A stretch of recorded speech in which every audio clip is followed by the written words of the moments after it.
ಕ್ರಿಸ್ತನಲ್ಲಿ ಆತ್ಮೀಯ ಸಹೋದರ ಹಾಗೂ ಸಹೋದರಿಯರೇ, ಸಾಧಾರಣ ಕಾಲದ 27ನೆಯ ಭಾನುವಾರದಂದು ನಾವು ನಂಬಿಗಸ್ತ ಸೇವಕರು, ನಿರ್ಭಯ ಸಾಕ್ಷಿಗಳು ಎಂಬ ವಿಷಯವ ಕುರಿತು ಧ್ಯಾನಿಸೋಣ. ಇಂದು ದೇವರ ವಾಕ್ಯವು ನಾವು ನಂಬಿಕೆ, ಧೈರ್ಯ ಮತ್ತು ತಾಳ್ಮೆ ಎಂಬ ಭರವಸೆಯ ಯಾತ್ರೆಯನ್ನು ಕೈಗೊಳ್ಳಲು ಪ್ರೇರೇಪಿಸುತ್ತದೆ. ಅನ್ಯಾಯ ಮತ್ತು ಹಿಂಸಾಚಾರದ ವಿರುದ್ಧ ಪ್ರವಾದಿ ಹಬಕ್ಕೂಕ ದೇವರ ಮೊರೆ ಹೋಗುತ್ತಾನೆ ಮತ್ತು ಕೂಗಿ ಪ್ರಾರ್ಥಿಸುತ್ತಾನೆ. ಪೌಲನು ತಿಮೋತಿಗೆ ದೇವರ ಅನುಗ್ರಹದ ಜ್ವಾಲೆಯನ್ನು ಮರುಪ್ರಜ್ವಲಿಸುವಂತೆ ಸೂಚಿಸುತ್ತಾನೆ. ಯೇಸು ತನ್ನ ಶಿಷ್ಯರಿಗೆ ವಿಶ್ವಾಸದ ಪರಿವರ್ತನಾ ಶಕ್ತಿಯನ್ನು ಬೋಧಿಸುತ್ತಾನೆ.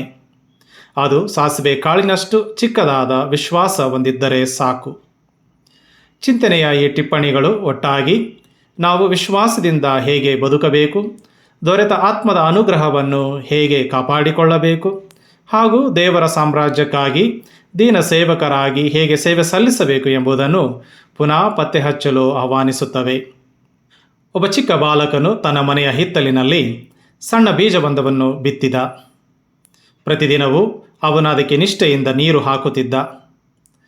ವಾರಗಳವರೆಗೆ ಏನು ಬೆಳೆಯದಂತೆ ಕಂಡಿತು. ನಿರಾಶನಾದ ಅವನು ಅದಕ್ಕೆ ನೀರು ಉಣಿಸುವುದನ್ನು ಬಿಟ್ಟು ಬಿಡಲು ಯೋಚಿಸಿದ.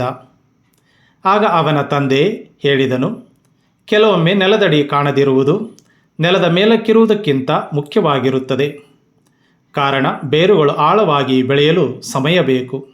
ಹಾಗೆ ಬೆಳೆದಾಗ ಯಾವ ಬಿರುಗಾಳಿಯೂ ಬಂದರೂ ಮರವು ಬಲವಾಗಿ ನಿಂತುಕೊಳ್ಳಲು ಸಾಧ್ಯವಾಗುತ್ತದೆ ಎಂದು.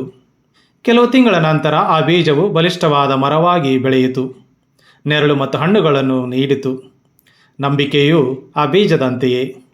ಅದು ಚಿಕ್ಕದಾಗಿದ್ದರೂ ಮತ್ತು ಕಾಣದಿದ್ದರೂ ಅದನ್ನು ಪೋಷಿಸಿ ಕಾಪಾಡಿದರೆ ಅದು ಬಲಿಷ್ಠವಾಗಿ ಬೆಳೆಯುತ್ತದೆ, ಫಸಲನ್ನು ನೀಡುತ್ತದೆ ಮತ್ತು ಎಲ್ಲರಿಗೂ ಆಶೀರ್ವಾದವಾಗುತ್ತದೆ. ಪ್ರವಾದಿ ಹಬಕ್ಕೂಕ ಅಧ್ಯಾಯಗಳು 1 ಮತ್ತು 2ರಲ್ಲಿ ನಾವು ದೇವರ ನ್ಯಾಯಪರತೆಯಲ್ಲಿ ಬದುಕಬೇಕೆಂದು ಸೂಚಿಸುತ್ತಾನೆ. ಆತನು ಹಿಂಸೆ, ಅನ್ಯಾಯ ಮತ್ತು ಅಶಾಂತಿಯ ಹಿನ್ನೆಲೆ ಮತ್ತು ಕಾರ್ಯಗಳನ್ನು ಖಂಡಿಸುತ್ತಾನೆ. ನೋವು, ಸಂಕಷ್ಟಗಳ ನಡುವೆ ಹಬಕ್ಕೂಕ ಮೌನವಾಗಿರಲಿಲ್ಲ. ಆತನು ಧೈರ್ಯದಿಂದ ದೇವರ ಮೊರೆ ಹೋಗಿ ಪ್ರಾರ್ಥಿಸುತ್ತಾನೆ. ಎಷ್ಟು ಕಾಲ ಪ್ರಭುವೇ ಎಂಬುದು ಪ್ರವಾದಿಯ ಮನದಾಳದ ಅಳಲು, ಹಾಗೆಯೇ ಪ್ರತಿಯೊಬ್ಬ ವಿಶ್ವಾಸಿಯ ಹೃದಯದ ಧ್ವನಿಯೂ ಆಗಿದೆ. ದೇವರು ಪ್ರವಾದಿಗೆ ದರ್ಶನವನ್ನು ನೀಡುತ್ತಾರೆ.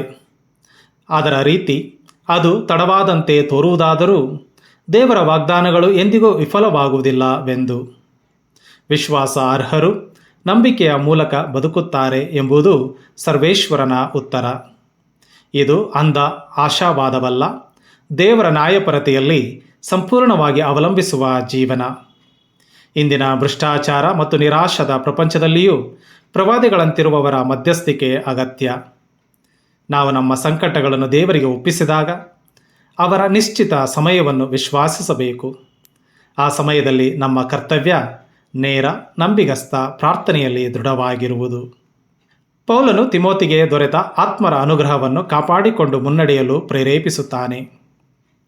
ತಿಮೋತಿಗೆ ತಾನು ಬರೆದ 2ನೆಯ ಪತ್ರ ಅಧ್ಯಾಯ 1 ವಾಕ್ಯಗಳು 6ರಿಂದ 8 ಮತ್ತು 13ರಿಂದ 14ರಲ್ಲಿ ಪೌಲನು ತನ್ನ ಯುವ ಶಿಷ್ಯನಾದ ತಿಮೋತಿಗೆ ವೈಯಕ್ತಿಕ ಪ್ರೇರಿತ ಜೀವನವನ್ನು ಮಂಡಿಸುತ್ತಾನೆ. ತನ್ನ ಸೇವೆಯಲ್ಲಿ ವಿರೋಧ ಮತ್ತು ಕಷ್ಟಗಳನ್ನು ಎದುರಿಸುತ್ತಿದ್ದ ತಿಮೋತಿಗೆ ಪೌಲನು ಹಸ್ತಕ್ಷೇಪದ ಮೂಲಕ ದೊರೆತಿದ್ದ ದೇವರ ಅನುಗ್ರಹವನ್ನು ಮರುಪ್ರಜ್ವಲಿಸುವಂತೆ ನೆನಪಿಸುತ್ತಾನೆ. ಈ ವರವು ಭಯ ಅಥವಾ ದುರ್ಬಲತೆಯ ಆತ್ಮದಿಂದಲ್ಲ, ಬದಲಾಗಿ ಶಕ್ತಿ, ಪ್ರೀತಿ ಮತ್ತು ಸ್ವಯಂ ನಿಯಂತ್ರಣದ ಆತ್ಮದ ಸ್ವರೂಪವಾಗಿದೆ. ಪೌಲನು ಇಲ್ಲಿ ಪವಿತ್ರಾತ್ಮನ ದಿವ್ಯ ಶಕ್ತಿಯನ್ನು ಉದ್ದೇಶಿಸಿ ಮಾತನಾಡುತ್ತಾನೆ. ಶುಭ ಸಂದೇಶದ ಸೇವಾ ಕಾರ್ಯದಲ್ಲಿ ಕಷ್ಟಗಳನ್ನು ನಾಚಿಕೆ ಪಡೆದು ಸಹಿಸುವ ಶಕ್ತಿ ಇದಾಗಿದೆ. ಇಂದಿಗೂ ಧರ್ಮಸಭೆಗೆ ಅಮೂಲ್ಯವಾದ ವರ ಅದು ಪ್ರೇಷಿತರ ವಿಶ್ವಾಸ. ಅದನ್ನು ವೈಯಕ್ತಿಕವಾಗಿ ಅಲ್ಲ, ಪವಿತ್ರಾತ್ಮನ ನೆರವಿನಿಂದ ಕಾಪಾಡಿಕೊಳ್ಳಬೇಕಾಗಿದೆ. ದೇವರಿತ್ತಿರುವ ಹಂಬಲವನ್ನು ಮರುಪ್ರಜ್ವಲಿಸುವುದು ಎಂದರೆ ಪ್ರತಿದಿನವೂ ಹೊಸ ಶಕ್ತಿಯನ್ನು ಪಡೆಯುವುದು, ಧೈರ್ಯ ಮತ್ತು ಪ್ರೀತಿಯಿಂದ ಬದುಕುವುದು, ಕಷ್ಟದಲ್ಲಿಯೂ ಕ್ರಿಸ್ತನ ಸಾಕ್ಷಿಯಾಗುವ ಜವಾಬ್ದಾರಿಯನ್ನು ಸ್ವೀಕರಿಸುವುದು ಮತ್ತು ದೃಢಪಡಿಸುವುದು. ಶುಭ ಸಂದೇಶ ಸಾಸಿವೆ ಕಾಳಿನಷ್ಟು ವಿಶ್ವಾಸ ಇರಲೇಬೇಕು ಎನ್ನುತ್ತದೆ. ಲೂಕನ ಶುಭ ಸಂದೇಶ ಅಧ್ಯಾಯ 17 ವಾಕ್ಯಗಳು 5ರಿಂದ 10ರಲ್ಲಿ ಪ್ರೇಷಿತರು, ಪ್ರಭು ನಮ್ಮ ವಿಶ್ವಾಸವನ್ನು ಹೆಚ್ಚಿಸು ಎಂದು ಯೇಸುವಿಗೆ ಬೇಡುತ್ತಾರೆ. ಯೇಸು ಕೊಟ್ಟ ಉತ್ತರ ಊಹಿಸಲಾಗದಂಥದ್ದು. ಸಾಸಿವೆ ಕಾಳಿನಷ್ಟು ಚಿಕ್ಕ ವಿಶ್ವಾಸ ನಮ್ಮಲ್ಲಿದ್ದರೆ ದೊಡ್ಡ ಮರವನ್ನು ಬೇರು ಸಹಿತ ಕಿತ್ತು ಸಮುದ್ರದಲ್ಲಿ ನೆಡಬಹುದೆಂದು. ಇಲ್ಲಿ ಇದರ ಸೂಚನೆ ವಿಶ್ವಾಸದ ಪ್ರಮಾಣವಲ್ಲ, ಅದರ ಗುಣ. ವಿಶ್ವಾಸ ಮಾನವ ಶಕ್ತಿಯಲ್ಲಿ ಅಲ್ಲ, ದೇವರ ಶಕ್ತಿಯಲ್ಲಿ ಬೇರೂರಿರಬೇಕು. ಯೇಸು ಸೇವೆಯ ದೀನತೆಯನ್ನು ಬೋಧಿಸುತ್ತಾನೆ. ಸೇವಕರು ತಮ್ಮ ಕರ್ತವ್ಯವನ್ನು ಮಾಡಿದಂತೆ ಶಿಷ್ಯರು ಪ್ರತಿಫಲ ಆಶಿಸದೆ ಸೇವೆ ಮಾಡಬೇಕು.